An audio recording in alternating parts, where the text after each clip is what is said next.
Tender घोटाले से जुड़े मनी लॉन्ड्रिंग के आरोपी झारखंड के ग्रामीण विकास मंत्री आलमगीर आलम की 5 दिनों की रिमांड अवधि पूरी होने के बाद ईडी ने उन्हें कड़ी सुरक्षा के बीच रांची के पीएमएलए कोर्ट में पेश किया। कोर्ट ने मंत्री आलमगीर आलम की 3 दिनों की रिमांड अवधि एक बार फिर से बढ़ा दी।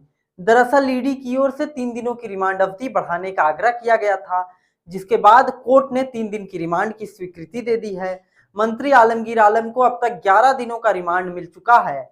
वहीं सूत्रों से मिली जानकारी के मुताबिक ईडी द्वारा टेंडर घोटाला से जुड़े मनी लॉन्ड्रिंग मामले में कई लोगों को समन भी भेजा गया है।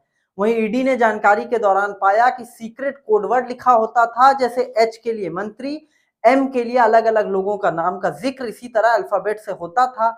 एम मनीष रंजन समझ रही है ईडी, और इसीलिए उन्हें भी पूछताछ के लिए बुलाया था। मनीष रंजन ने चिट्ठी लिखकर समय मांगा था। अब जानकारी यह है कि एक बार फिर से मनीष रंजन को ईडी बुलाने की तैयारी में है।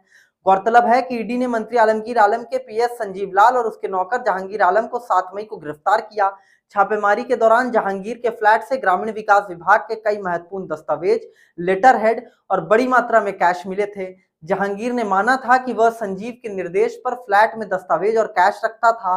संजीव लाल उस फ्लैट का इस्तेमाल कैश और दस्तावेज रखने के लिए करता था। आलमगीर आलम के हिस्से में कमीशन की राशि भी जाती थी। संजीव उसे रखने का इस्तेमाल करता था। मंत्री आलमगीर आलम के पीए के नौकर के घर से करोड़ रुपए बरामद होने के बाद आलमगीर आलम को ईडी ने पूछताछ के लिए बुलाया था।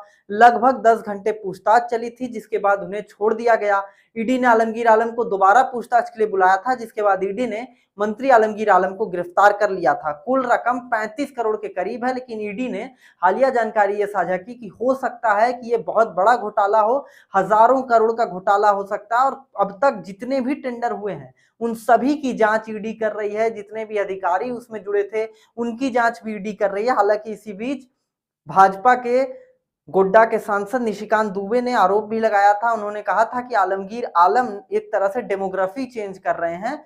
कई आदिवासी महिलाओं की शादी मुस्लिम युवकों से करा रहे हैं और एक तरीके से वोट बैंक बनाने की कोशिश कर रहे हैं। उस पर भी जांच होनी चाहिए। फिलहाल अभी ईडी इस पूरे मामले की जांच कर रही है। टेंडर कमीशन घोटाला में जितने भी लोग जुड़े हैं उनसे तमाम चीजें जानने की कोशिश कर रही है। और मनीष रंजन ने जिस तरीके से समय मांगा, उसके बाद उन्हें एक बार फिर से बुलाने की कोशिश हो रही है। बहरहाल खबर यही है कि एक बार फिर से मंत्री आलमगीर आलम की रिमांड अवधि बढ़ा दी गई है और ईडी की अभी पूछताछ और लंबी चल सकती है। आलमगीर आलम से कई जानकारियां ईडी लेने की कोशिश कर रही है। आपकी इस पूरी खबर पर जो भी राय हो आप कमेंट कर हमें जरूर बताएं। ऐसे तमाम अपडेट के लिए लगातार आप हमारे साथ जुड़े रहें, देखते रहें न्यूज़। बेहतरीन खेतों से आती है लक्ष्मी रसोई का प्रीमियम क्वालिटी हल्दी पाउडर, जो है हल्दी के गुणों से परिपूर्ण और जो रखे आपकी सेहत का ख्याल, हर डिश की रंगत और उसकी स्वाद बढ़ाए।